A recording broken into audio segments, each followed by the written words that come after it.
ఆంధ్రప్రదేశ్లో one of the worst road ఏదైనా ఉంది అంటే నాకు తెలిసినంత వరకు ఈ వైజాగ్ దగ్గర ఉన్న చోడవరం నుంచి నర్సీపట్నం వెళ్ళే రోడ్. ఆల్మోస్ట్ లాస్ట్ 10 years నుంచి కూడా ఈ రోడ్డు కండిషన్ అనేది రోజు రోజుకి చాలా వరస్ట్గా తయారవుతుంది. ఈ చోడవరం నుంచి నర్సీపట్నం వెళ్ళే దారిలోనే ఆల్మోస్ట్ ఒక 2-3 బ్రిడ్జెస్ కూడా ఉన్నాయి. దాని పరిస్థితి కూడా చాలా వరస్ట్గా ఉంది. లాస్ట్ జగన్ గారు గవర్నమెంట్ ఉన్నప్పుడైతే వీటి గురించి అసలు పట్టించుకోలేదు.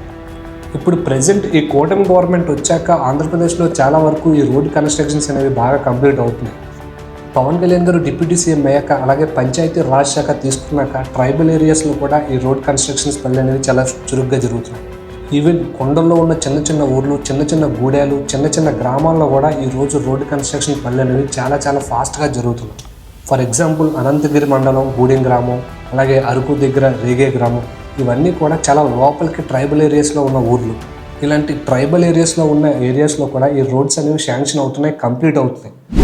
కానీ ఈ చోడవరం టు నర్సీపట్నం రోడ్డు మాత్రం అప్పటి నుంచి ఇప్పటి వరకు ఎందుకు అలాగే ఉంది?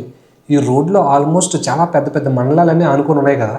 టోటల్గా ఈ రోడ్డు డిస్టెన్స్ ఏదైతే ఉందో ఇది ఆల్మోస్ట్ ఒక 40-45 kilometers ఉంటుంది.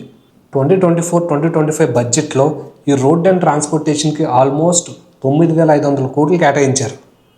అలాగే ఈ పంచాయతీరాజ్ శాఖకు కూడా ఆల్మోస్ట్ 16,700 కోట్ల పైన కేటాయించారు. ఇక్కడ మనకి ఈజీగా అర్థమవుతుంది బడ్జెట్కి అయితే ప్రజెంట్ అసలు లోటే లేదని. కానీ ఇక్కడ పనులు ఎందుకు జరగట్లేదు? అసలు తప్పు ఎక్కడుంది?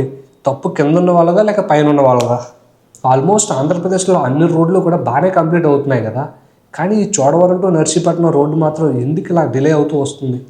పైన వాళ్ళ దగ్గరికి వెళ్ళాలంటే మీకు వీలైనంత వరకు వీలైనంత మందికి ఈ వీడియో షేర్ చేస్తూనే ఉండండి.